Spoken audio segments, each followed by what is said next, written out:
Many athletes rely on high caffeine pre-workout drinks to feel ready for training. This presentation asks whether that dependence could be holding you back. We will explore the phenomenon of caffeine withdrawal and how to taper your intake so you can maintain performance while restoring natural sensitivity. By the end, you will know how caffeine affects your body, why tolerance and dependence develop, and how to lower your dose strategically without sacrificing gains. Relying on stimulants can lead to tolerance, meaning you need more caffeine to feel the same effect. When you skip a dose or run out of your favorite pre-workout, your energy and motivation can plummet. Your entire session may hinge on whether you have taken that scoop. This slide encourages you to notice whether your training quality is tied to your last serving of caffeine and sets up the case for regaining control. Taking large amounts of caffeine comes with 3 hidden costs. First, tolerance builds, reducing the impact of the same dose over time. Second, dependence develops, so missing a dose leaves you feeling fatigued and unmotivated. Third, high doses raise the risk of side effects such as jitters, digestive upset, and sleep disruption. Recognizing these costs helps you understand why tapering may be beneficial. The goal of tapering is to reduce your caffeine consumption while preserving your training performance. This involves restoring natural sensitivity to caffeine, reducing the risk of withdrawal symptoms, protecting your sleep quality, and maintaining high output in the gym. Think of it as recalibrating your system so you can still harness caffeine's benefits when you truly need them. Caffeine works by blocking adenosine receptors in the brain. Adenosine normally builds up during waking hours and signals the body that it is time to rest. When caffeine blocks these receptors, feelings of fatigue are reduced and alertness increases. It also promotes the release of dopamine and norepinephrine, which improve mood, vigilance, and focus. Understanding this mechanism clarifies why high doses can override fatigue signals and why your brain adapts over time. For most people, an effective ergogenic dose of caffeine falls between 3 and 6 milligrams per kilogram of body weight. Some athletes benefit from doses as low as 2 milligrams per kilogram. Importantly, more is not always better. Once you exceed the moderate range, side effects increase without corresponding performance gains. This sets the stage for why tapering can help you return to a more efficient dose. When you consume caffeine regularly, your brain adapts by producing more adenosine receptors to counteract the blockade. If you suddenly remove caffeine, these extra receptors allow adenosine activity to surge, leading to a rebound effect. Withdrawal symptoms typically start within 12 to 24 hours after the last dose, peak between about 20 and 50 hours, and resolve within 2 to 9 days. The intensity of symptoms is closely related to how quickly you cut back. Withdrawal from caffeine can manifest in several ways. Headaches are common due to changes in cerebral blood flow. Many people experience fatigue, brain fog, and a general sense of irritability.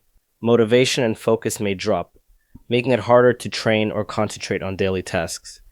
Being aware of these potential symptoms helps you prepare for them rather than being caught off guard.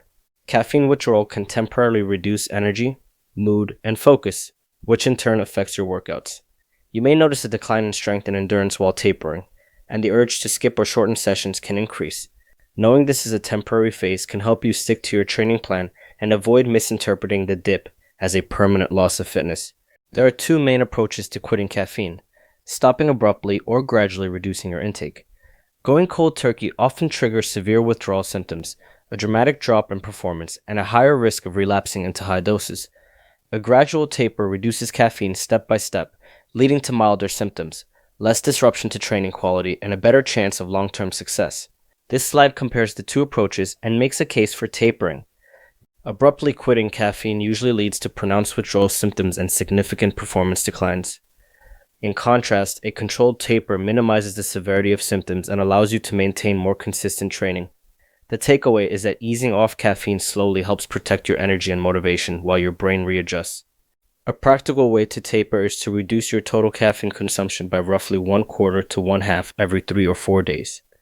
This might mean cutting your usual 300 mg dose to 200 mg, then to 150 mg a few days later. To replace part of your routine, consider half-caffeinated coffee, black or green tea, or decaf beverages. These options allow you to maintain rituals while reducing stimulant load. Successful tapering requires tracking your intake and how you feel. Keep a log of your daily caffeine consumption and rate any withdrawal symptoms like headaches, mood changes, or energy levels. Record your training performance and perceived exertion. Use this information to adjust the pace of your taper. If symptoms are mild, you can cut back more quickly. If they are severe, slow down and allow your body more time to adapt. In the first week, calculate your current caffeine intake from pre-workout powders, coffee, and other sources. Reduce that daily amount by about 1/4 to 1/2. Move your caffeine consumption earlier in the day to minimize sleep disruption. Remove one serving entirely, perhaps swapping an afternoon cup for tea or half caffeinated coffee. Throughout the week, monitor your withdrawal symptoms and training notes so you can make informed adjustments. During the second week, cut your remaining intake by another 1/4 to 1/2. Replace one of your remaining servings with a low caffeine beverage such as half caffeinated coffee or tea. Avoid caffeine after midday, and if possible, shift your remaining doses earlier in the morning. Assess how these changes affect your sleep and training quality, adjusting as needed to balance tapering with performance. In the third week and beyond, aim to limit your intake to a minimal dose, roughly 50 to 100 milligrams per day, or even none at all. Use decaf coffee if you enjoy the ritual but do not need the stimulant. Extend your caffeine-free time by taking entire days off caffeine, for example, on weekends. Support your energy with good nutrition and hydration. Stay at this lower level until your baseline energy feels stable before making further reductions. There are several guiding principles for a successful taper. First, reduce your intake gradually, rather than all at once. Second, keep caffeine consumption earlier in the day and avoid it after the early afternoon to protect sleep. Third, resist the urge to replace caffeine with other stimulants. The goal is to reset your sensitivity, not swap one stimulant for another.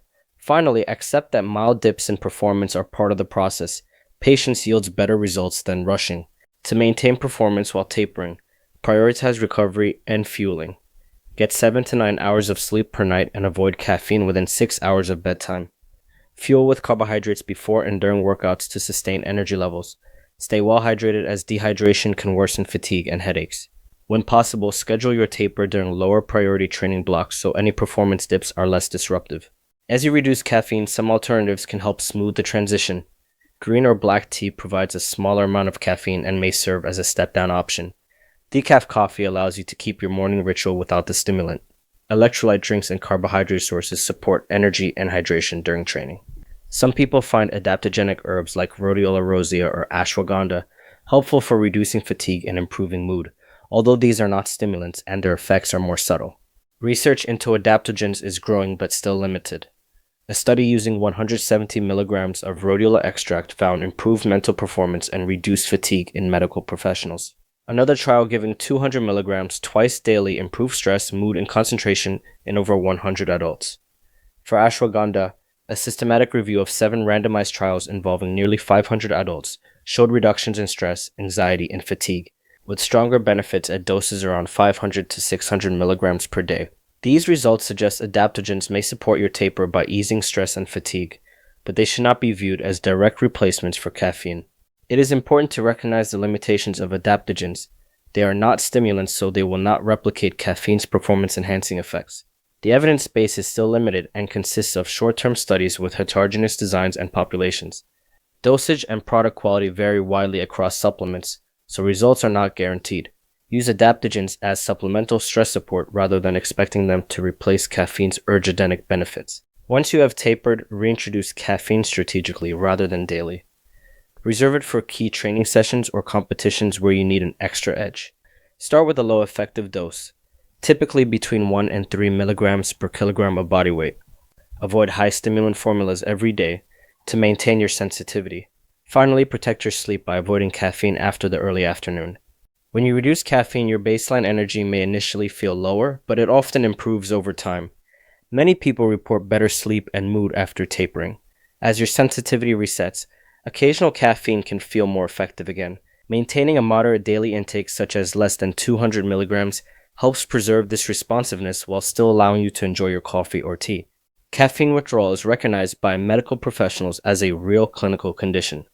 The symptoms can resemble a migraine, the flu, or anxiety, so being aware of them prevents misinterpretation. Planning your taper ahead of time helps you manage these symptoms and avoid unnecessary medical interventions. Understanding that withdrawal is temporary and normal makes the process less intimidating. Gradually reducing your caffeine intake lessens the severity of withdrawal symptoms and helps you maintain your training frequency and intensity. A controlled taper gives your body time to reset its adenosine receptors and restore sensitivity. This balanced approach allows you to continue progressing toward your goals without large disruptions. As you taper, remember that alternatives such as tea, decaf coffee, electrolyte drinks, carbohydrates, and adaptogens can support you, but they do not replace caffeine's ergogenic effect. They can help with hydration, energy, and stress management, yet they are not substitutes for the stimulant itself.